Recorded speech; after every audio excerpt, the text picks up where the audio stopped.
British advanced pain clinic, నొప్పి మాయం, surgery దూరం. For appointments 9155515563. నేను జిఆర్ మహర్షి. అందరూ చాలా కాలంగా ఎదురు చూస్తున్నటువంటి పుష్ప 2 వచ్చేసింది. నిన్న రాత్రి ప్రీమియర్ షోలో అనేక మంది చూసేశారు. అభిమానులంతా విపరీతమైన ఉత్సాహంతో చిందులేశారు, డ్యాన్సులు చేశారు, ఫైటింగ్లకి ఒక్కొక్కరు గూస్ పంప్స్ తెచ్చుకున్నారు. అంతా బాగానే ఉంది. కానీ ఓవరాల్గా ఆ సినిమాలో ఏమిటి, ఆ సినిమా నిజంగానే అందరి అంచనాలు అందుకుందా లేదా అభిమానులకు మాత్రమే సంతృప్తి పరిచిందా? ఓని విపరీతమైన బజ్జు క్రియేట్ చేశారు. 1000 రూపాయలు టికెట్ అమ్మారు, నానా ఇబ్బందులు పడి చూశారు జనము. టికెట్లు తెచ్చుకొని ఇన్ని చేశారు కదా. అభిమానులే కాదు, మామూలు ప్రేక్షకులు, సినిమా అభిమానులు అందరూ కూడా చూశారు దాన్ని. మరి నిజంగా అది దాంట్లో అంత విషయం ఉందా? ఊరికే బన్నీ అండ్ సుకుమార్ ఒక బజ్జు క్రియేట్ చేసి బిజినెస్ చేసుకోవడానికి విపరీతమైన ఎక్స్పెక్టేషన్స్ పెంచారా అనే దాన్ని మనం ఒకసారి పరిశీలిస్తే, పుష్ప 2 పుష్ప 1 అంతగా మనల్ని ఏమి మెప్పించదు. ఎందుకు మెప్పించదంటే అందులో ఉన్నటువంటి ఎమోషన్స్, ఎలివేషన్స్ ఇవన్నీ లేకపోవడం కాకుండా అనేక సీన్స్ చాలా బాగుంటాయి సినిమాలో. అభిమానులకు విపరీతంగా నచ్చుతుంది, నో డౌట్. అంటే సినిమా అంతా కూడా పుష్ప 1 పుష్ప ఎదుగుదల అయితే, ఇది పుష్ప రూల్ చేయడం అనమాట. రూల్ చేయడం అంటే కంప్లీట్గా ఈయనే రూల్ చేస్తాడు. ఈయన చెప్పినట్టే ఎవరైనా వింటారు. విలన్లైనా ఇతని చెప్పు చేతుల్లో ఉండాల్సిందే, సిండికేట్ అయినా ఈయన చెప్పు చేతుల్లో ఉండాల్సిందే, మంత్రి అయినా సరే, కేంద్ర ఎంపీ అయినా సరే, ఎమ్మెల్యే అయినా సరే, చీఫ్ మినిస్టర్ అయినా సరే పుష్పనే రూల్ చేస్తాడు అనేది ఈ సినిమా ఎసెన్స్. దీనికి గాను రాసుకున్న సీన్లు కొన్ని చాలా బాగుంటాయి, కొన్ని మరీ సినిమాటిక్గా ఉంటాయి. మరి సెకండ్ హాఫ్కి వచ్చేసరికి హీరో ఎలివేషన్ ఎక్కువైపోయింది, హీరోకి ఒక సంఘర్షణ లేకుండా పోయింది. ఆ ఎమోషన్ అవసరం అనేది ఏదో గుర్తించినట్లున్నారు. సెకండ్ హాఫ్ వచ్చేసరికి వరుసగా ఎమోషన్ ఎండింగ్ ఇవ్వడానికి ట్రై చేశారు. ఎందుకంటే పుష్ప 1లో మనకి ఎలా ముగిసింది ఆ సినిమా అంటే, పుష్ప ఎర్రచందనం కూలీ నుంచి ఒక ఎర్రచందనం డాన్గా ఎదిగే క్రమం ఒకటి పుష్ప 1లో చూపించారు. ఒక సిండికేట్ నందింటిని కూడా ఒక్కొక్కడిని మట్టు పెడుతూ వచ్చి సిండికేట్ని తానే రూల్ చేశాడు. అయితే గట్టి ఆఫీసర్ షకావత్ అనే ఆఫీసర్ అతనికి ఎదురు నిలిచాడు. వాళ్ళిద్దరికీ ఏదో ఈగో సమస్య ఏర్పడింది. మూడవది, పుష్పకు ఆల్రెడీ ఉన్నటువంటి తండ్రి సెంటిమెంట్. అంటే ఇతను పెద్ద భార్య, అంటే అసలైన భార్య కొడుకు ఉన్నటువంటి అతను అజయ్ వీళ్ళని అవమానిస్తూ ఉంటాడు ఊర్లో. వీళ్ళకు ఇంటి పేరు లేదని అవమానిస్తూ ఉండడం వల్ల ఆ ఇంటి పేరు కోసం పుష్ప ఏం చేశాడు అనేది సెకండ్ హాఫ్లో, అంటే పార్ట్ 2లో మనకు కనిపిస్తుంది. ఈ మొత్తంగా చూస్తే ఏమిటంటే 3 గంటల 20 నిమిషాల్లో ఈజీగా ఒక 30-40 నిమిషాలు తీసేసినా కూడా వచ్చిన ఇబ్బంది ఏమీ లేదు. కానీ ఎందుకో ఎక్కడ దాన్ని కట్ చేయకుండా అలాగే ఉంచేశారు. అసలు సినిమా బిగినింగ్లోనే ఉన్నటువంటి జపాన్ ఫైట్ ఒకటి ఉంటుంది. ఆ ఫైట్ ఎందుకుందో, ఆ ఫైట్ దాని ఉద్దేశం ఏమిటంటే పుష్ప ఇంటర్నేషనల్ స్థాయికి ఎదిగాడని మనకు చెప్పడానికే. అది నిజంగా జరిగిందా లేదా కళ అనేది కూడా మనకు అర్థం కాదు. ఒక 10-15 నిమిషాలు ఒక సీన్, సుదీర్ఘమైన సీన్ ఒకటి ఉంటుంది. ఆ తర్వాత వరుసగా వచ్చే సీన్లన్నీ కూడా ఏమిటంటే పుష్ప తన ఎత్తుకు పై ఎత్తుతో ఎలా ఒక్కొక్క సీన్లో తాను ఎలివేట్ అవుతూ వస్తాడు. తాను చేయాలనుకున్నదే చేస్తాడు తప్ప ఇంకొకటి చెప్పింది చేయడు అనేది. అలా ఒక్కొక్క సీను ఎలివేట్ అవుతూ రావడం ఒకటే కాకుండా, ముఖ్యమంత్రితో ఫోటో తీసుకోవాలని ఆయన కోరిక నెరవేరకపోవడం వల్ల ఏకంగా ముఖ్యమంత్రినే మార్చే దిశగా ఆయన ప్రయత్నం చేయడము పుష్ప అనేది, అది మెయిన్ లీడ్ ఈ పార్ట్ 2లో. తర్వాత శ్రీవల్లి సంబంధించిన కొంత ఎమోషనల్ సీన్స్, అంటే అమ్మాయి ప్రెగ్నెంట్ కావడము, తర్వాత తనకు పుట్టబోయే కొడుకు బిడ్డ దీని గురించి ఆలోచించడము, ఫైనల్గా పుష్ప తన కుటుంబానికి మళ్ళీ ఇంటి పేరును ఎలా సాధించుకున్నాడు అనేది ఫైనల్ క్లైమాక్స్ అని చెప్పుకోవచ్చు. మరి మొత్తంగా ఏమిటి పుష్ప 1కి మనం ఏం చేస్తాము, పుష్ప 2 అనగానే పుష్ప 1తో కంపేర్ చేసి చూస్తాం. పుష్ప 1లో పాటలు అద్భుతంగా ఉంటాయి, పాటలు విపరీతంగా సినిమాని హైలైట్ చేశాయి. కానీ పుష్ప పార్ట్ 2లో ఏం జరిగిందంటే పాటలు పెద్దగా మనకు బయట ఆడియో హిట్ అయినంతగా సినిమాలో పెద్దగా మనకి ఇంప్రెస్ చేయవు. దానికి కారణము రాంగ్ ప్లేస్మెంట్ కూడా ఒక కారణం కావచ్చు. ఎందుకంటే పుష్పకు ఒక డ్యూయెట్ అవసరమయ్యే సీన్ అక్కడ ఉండదు. విపరీతమైన ఎమోషను, ఏమంటారు, విపరీతమైన థ్రిల్లింగ్ సీన్స్ నడుస్తూ ఉంటాయి. ఎత్తుకు పై ఎత్తులు, ఈ స్మగ్లింగ్ ఇదంతా నడుస్తూ ఉంటుంది. ఈ నడుస్తూ ఉన్నప్పుడు మధ్యలో ఒక పాట ఫీలింగ్స్ అంటూ రావడం, అది బహుశా అది పెద్దగా ఆకట్టుకోదు మనకు. రెండవది ఏమిటంటే సెకండ్ హాఫ్లో గంగ జాతర పెద్ద డ్యాన్స్ తర్వాత వెంటనే పాట ఉండడం కూడా రాంగ్ ప్లేస్మెంట్ ఏమో అనిపిస్తుంది. మూడవది ఊ అంటావా మామ అనే పాట విపరీతమైన సూపర్ హిట్. ఆ సినిమాలో కరెక్ట్గా ఒక సిచ్యువేషన్ తగినట్టుగా ఉంటుంది ఆ పాట. ఇక్కడ మనకి సిచ్యువేషన్ ఏమీ పెద్దగా అనిపించదు, ఏదో సిచ్యువేషన్ని క్రియేట్ చేసినట్టు అనిపిస్తుంది. పుష్ప 1కి 2కి ఉన్న ప్రధానమైన తేడా ఏమిటంటే పుష్ప 1లో సంఘటనలు వాటంతటవే జరిగిపోతూ ఉంటాయి అవి, కానీ పార్ట్ 2 వచ్చేసరికి హీరోకు అనుకూలంగా జరుగుతాయి చాలా సంఘటనలు. అంటే హీరో తను అనుకున్నది ఏమైనా చేస్తాడు కాబట్టి అతనికి ఎదురే లేదు. అంటే సంఘర్షణ అనేది లేకపోతే హీరో ఎంత గొప్పోడు ఎంత పెద్ద తోపు అని మీరు చెప్పినప్పటికీ అతనికి ఎదురుగా బలమైన విలన్ ఎవరు నిలబడకపోవడం అనేది సినిమాలో ఒక మైనస్. ఫైనల్గా ఏదో ఒక హఠాత్తుగా అప్పటి వరకు సినిమాలో లేనటువంటి ఒక విలన్ని తెచ్చి క్లైమాక్స్ని తీసుకొని లాక్కొని రావడం అనేది కూడా ఒక రాంగ్ స్టెప్. ఎందుకంటే అప్పటి వరకు అతను ఎవరు కూడా మనకు తెలియదు. ఒక హఠాత్తుగా ఒక విలన్ వస్తాడు, ఆ విలన్తో కథ నడుస్తుంది. అంటే ఇంతకంటే కథ చెప్తే ఇది స్పాయిలర్ అవుతుంది కాబట్టి నేను కథని రివీల్ చేయడం లేదు దీంట్లో. నిజానికి కథ అంటూ ఏమీ లేదు, పుష్ప రూల్ చేయడం అనేదే కథ దీంట్లో. షకావత్ ఫస్ట్ పార్ట్లో కొంత గంభీరంగా కాస్త నిబద్ధతగా ఉన్నటువంటి షకావత్ సెకండ్ పార్ట్కి వచ్చేసరికి చాలా సీన్లలో బఫూన్ లాగా మారిపోతాడు. అంటే హీరో చేతిలో నిరంతరం ఓడిపోతూ ఒక బఫూన్ తరహాగా మారిపోతాడు. ఇంకోటి ఏమిటంటే 1-2 సన్నివేశాలు సుకుమార్ స్థాయికి తగినట్టుగా మనకు అనిపించవు, ఎందుకంటే మరి చీప్గా ఉన్నాయి.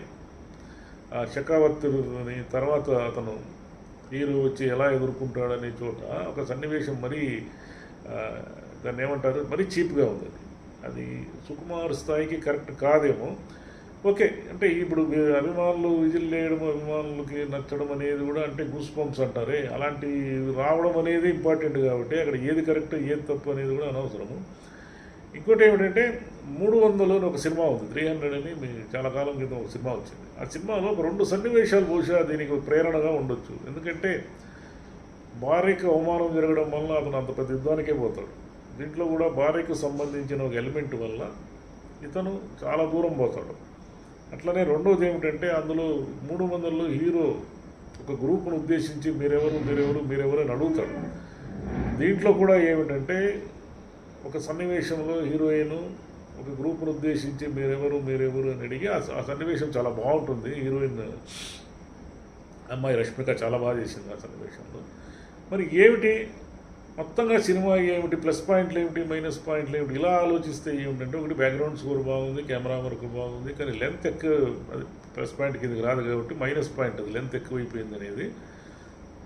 ఇక హీరోకు సంబంధించిన ఎలివేషన్ మీదే డైరెక్టర్ కానీ రైటింగ్ టీం కానీ దృష్టి పెట్టిందే తప్ప మొత్తంగా కథలో ఇతర పాత్రలు ఏవి కూడా హైలైట్ కాకపోవడం అనేది ఒక మైనస్. అంటే లాస్ట్ టైం పుష్ప 1లో ఏమిటి అజయ్ ఘోష్, సునీల్, అనసూయ, షకావత్తు, అంత ముందు ఉన్నటువంటి గోవిందప్ప అనే ఒక ఎస్ఐ, ఇలా ఒకరొక్కరు హైలైట్ అవుతూ వస్తారు. ఇప్పుడు ఏమిటంటే సెకండ్ పార్ట్లో పుష్ప ఇంటర్నేషనల్ స్థాయికి వెళ్ళిపోవడంతో ఈ ఇంటర్నేషనల్ స్థాయికి అంతకు మించిన విలన్లు ఏమి తేలాక అసలు విలనే లేకుండా పరిస్థితి వచ్చేసింది. విలన్ మళ్ళీ షకావతే వచ్చాడు, కానీ షకావత్ ఎంతసేపు కూడా ఏదో అమాయకత్వంతో కూడిన ఎత్తుగడలు, ఏదో ఈగోతో కూడిన ఎత్తుగడలు వేయడం వల్ల ప్రతిసారి ఏదో ఫూల్ అయిపోవడం అనేది జరుగుతూ ఉంటుంది తప్ప ఇంటెలిజెన్స్ అనేది ఏమి కనబడదు. అక్కడ కండబలమే తప్ప ఇంటెలిజెన్స్ ఏమి ఎక్కడ ఇటువైపు కనపడదు మనకు. అది ఏదో కొన్ని సీన్లో ఇంటెలిజెన్స్ లాగా అనిపిస్తుంది, కానీ అదేం ఇంటెలిజెన్స్ కాదు. అది మైనస్ పాయింట్లు అని చెప్పాల్సి వస్తే ఒకటి పాటలు పెద్దగా ఎలివేట్ కాకపోవడము, వరుసగా ఫైట్లు ఉండడము అనేది, మధ్యలో ఏదో కథ జరుగుతూ ఉండాలి కదా, కథ జరగకపోకుండా వరుస ఫైట్లు ఉండడము, క్లైమాక్స్ మళ్ళీ రొడ్డకొట్టుడుగా అట్లా అంటే అనేక సినిమాల్లో చూసేసిన సన్నివేశాల్లాగే రిపీట్ కావడము. ఇంకోటి కాంతారా ఇన్స్పిరేషన్ ఏమైనా ఉందా క్లైమాక్స్లో అని కూడా మనకు అనిపిస్తుంది. అంటే కాంతారాలో క్లైమాక్స్ వల్ల గూస్ బంప్స్ రావడం ఇవన్నీ జరిగింది కాబట్టి ఇక ఏదైనా కొత్తగా ఏమైనా జరుగుతుందేమో అని మనం ఎక్స్పెక్ట్ చేస్తాము. కానీ పాత సినిమాల్లో లాగానే ఎండ్ కావడం అనేది కూడా దీనికి ఒక మైనస్ ఏమో. సరే పుష్ప 3 కూడా ఉందంటున్నారు, పుష్ప 3 ర్యాంపేజింగ్ అని ఏదో చెప్పారు. మరి ఇంత విపరీతంగా జనాలు క్రేజ్ క్రియేట్ చేసినటువంటి 3 గంటల 20 నిమిషాల సినిమాలో పూర్తిగా మనల్ని అంటే సెకండ్ హాఫ్ కూడా ఏదైనా ఆకట్టుకుంటే తప్ప ఇది బ్లాక్ బస్టర్ దిశగా వెళుతుందా అనేది డౌటు. అంటే ఇప్పుడు ఏమిటంటే పుష్ప అనేది అందరూ చూస్తారు, అదేం పెద్ద విషయం, ఓపెనింగ్స్ రావడం అదేం పెద్ద విషయం కాదు. కానీ సరే, ఒక క్లాసిక్గా పుష్ప 1 లాగా కల్ట్ క్లాసిక్గా పుష్ప 2 కూడా ఉంటుందని ఎక్స్పెక్ట్ చేశారు. కాబట్టి పుష్ప 2 కల్ట్ క్లాసిక్ స్థాయికి వెళ్ళిందా లేదా అంటే మనం కొంచెం ఆలోచించుకొని చెప్పాల్సి ఉంటుంది. కల్ట్ క్లాసిక్ కాదు కదా, మరి ఎక్స్పెక్టేషన్ తగినంతగా కూడా లేదేమో అని ఎక్కడో డౌట్. పోను మరి రెస్పాన్స్ ఎలా ఉంటుంది? నిజంగానే ఆ యాక్షన్ సన్నివేశాలకి థ్రిల్ అయిపోయి సినిమాని 1-4 సార్లు చూసేసి జనం సూపర్ హిట్ చేసేస్తారు. అసలు నార్త్లో దీని రెస్పాన్స్ ఎలా ఉంటుంది? ఎందుకంటే విపరీతమైన రక్తపాతము, ఫైట్స్ ఉన్నాయి కాబట్టి దీది ఎలా ఉంటుంది, ఇది ఫైనల్గా దీని రిజల్ట్ అనేది మనం ఇప్పుడే చెప్పలేము. కానీ మామూలుగా సినిమా అభిమానులకైతేనేమి, సినిమా విపరీతంగా బ్రహ్మాండంగా ఉంటుంది, ఏదో అద్భుతం స్క్రీన్ మీద జరుగుతుందని ఆశిస్తున్న వాళ్ళకైతేనేమి కొంత నిరాశపరిచిందని చెప్పాలి. పూర్తిగా హైట్స్ అందుకోలేదు, కానీ అల్లు అర్జున్ నటన మాత్రము పరాకాష్ట. అంటే అతను పెట్టిన శ్రమ, అతను పెట్టిన ఎఫర్టు, ఒక క్యారెక్టర్ని డిజైన్ చేసుకోవడంలో అతను చూపిన శ్రద్ధ, ఇవన్నీ కూడా మనకు చాలా స్క్రీన్ మీద చాలా స్పష్టంగా కనబడతాయి, చాలా ఇంప్రెసివ్గా కూడా ఉంటాయి. అల్లు అర్జును, అమ్మాయి రష్మిక వీళ్ళిద్దరూ బ్రహ్మాండంగా నటించారు. అయితే మిగతా వాళ్ళు ఎవరికి కూడా, సునీల్, అనసూయకి ఏదో వాళ్ళు కొంత సినిమాలో ఏదన్నా వాళ్ళ ప్రభావం చూపిస్తారు అనుకుంటే ఏమీ లేకుండా వాళ్ళకి డమ్మీలుగా మిగిలిపోయారు. అట్లనే రావు రమేష్కి ఏదో కొంత పాత్ర నిడివి పెరిగింది, కానీ అతను కూడా అతనుకున్న పరిధిలో, అంటే ఆ క్యారెక్టర్ని అంతకు మించి ఏమీ ఉండదు.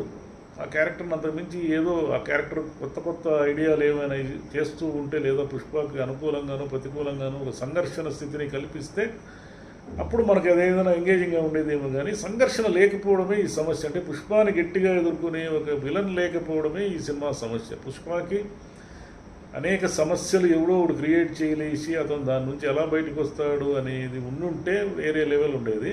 కానీ ఆల్రెడీ మనం ఎస్టాబ్లిష్ అయ్యి ఫస్ట్ పార్ట్లో ఉన్నటువంటి ఎర్రచందనం దొంగలు ఎలా తరలిస్తారు అనే దాని మీదే మళ్ళీ ఫోకస్ చేయడము, మళ్ళీ అదే ఉండడంతో ఏమైందంటే, మనకు పుష్ప 1లో ఆ యాంబియన్స్, ఆ వాతావరణము, ఆ కథ అంతా కొత్త కాబట్టి పార్ట్ 2కి వచ్చేసరికి మనకు అవన్నీ పరిచయం అయిపోయినాయి. ఇప్పుడు కొత్తగా పరిచయం ఏమీ చేయక్కర్లేదు.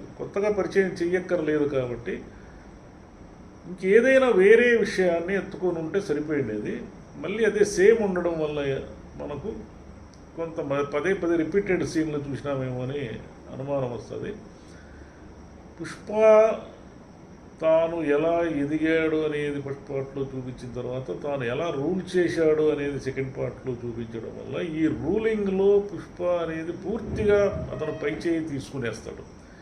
ఈ పైచేయి తీసుకోవడంలో భాగంగా ఆయన మనకు అనేక సన్నివేశాల్లో ఒక ట్విస్ట్ ఉంటుంది. అంటే మన మామూలుగా నడిచే ఒక సన్నివేశాన్ని ఇప్పుడు ఎలాగైతే పార్ట్ 1లో పుష్ప అంటే ఫ్లవర్ అనుకున్నావా, ఫైర్ అని ఒక ట్విస్ట్ ఇచ్చి వెళ్తాడే, అలా ట్విస్టులు కూడా ఉంటాయి దీంట్లో. కానీ అవన్నీ ఓకే. కానీ మొత్తంగా చూస్తే ఏమిటంటే ఎక్కడో ఏదో అసంతృప్తి. దానికి కారణం ఓవర్ ఎక్స్పెక్టేషన్ కావచ్చు, మనం ఏదో అద్భుతాన్ని చూస్తున్నాం అనుకొని థియేటర్కి వెళ్ళిన ఒక మూడ్ కావచ్చు, లేదంటే ఈ సినిమా మామూలుగా ఉండదు అని మనం గట్టిగా నమ్మడం వల్ల కావచ్చు. కారణాలు ఏమైతేనేవి కొంత అసహనము, అసంతృప్తి ఉండే మాట నిజమే. బట్ ఓవరాల్గా ఓకే, ఇబ్బంది ఏమి లేదు సినిమాకి. కానీ అంత వీళ్ళు చెప్పినంత 2000 కోట్ల స్థాయి అందుకుంటుంది అంటే మాత్రం అది కొంచెం అనుమానమే. అందుకుంటే అద్భుతమే. Thank you.